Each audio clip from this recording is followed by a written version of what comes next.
Hi hello friends வணக்கங்க.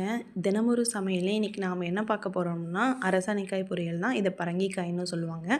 அதுக்கு stove on பண்ணிட்டு ஒரு கடாயில் எண்ணெய் ஊற்றிட்டு அதில் கடுகு, உளுத்தம்பருப்பு, கடலைப்பருப்பு இட்டுக்கலாங்க. கடுகு நல்லா பொரிஞ்சு வந்ததுக்கு அப்புறமா இதில் நம்ம ஸ்லைட்ஸாக அரிஞ்சு வச்சுருக்கிற வெங்காயம், கருவேப்பிலை, மிளகாய் போட்டு ஒரு நல்லா வணக்கி கொடுத்துக்கலாம். இதெல்லாம் ஒரு கண்ணாடி பதத்துக்கு அப்புறம் வதங்கினதுக்கப்புறம் அரிஞ்சு வச்ச அரசாணிக்காயை அதுக்குள்ளே ஆட் பண்ணிக்கலாங்க.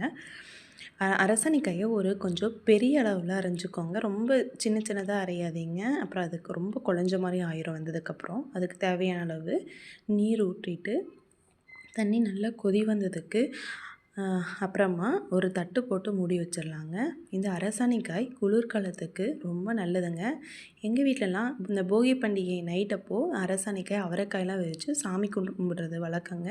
நீங்கள் எப்படின்னு கமெண்ட்ஸில் சொல்லுங்கள். இதில் நிறைய கலோரிஸ் இருக்குது, நார்ச்சத்து அதிகமாக இருக்குதுங்க. சர்க்கரை நோயாளி உள்ளவங்க அளவுக்கு அதிகமாக எடுத்துக்க வேணாம். அளவோடு உண்டால் உடம்புக்கு நல்லதுங்க. நன்றி, வணக்கம்.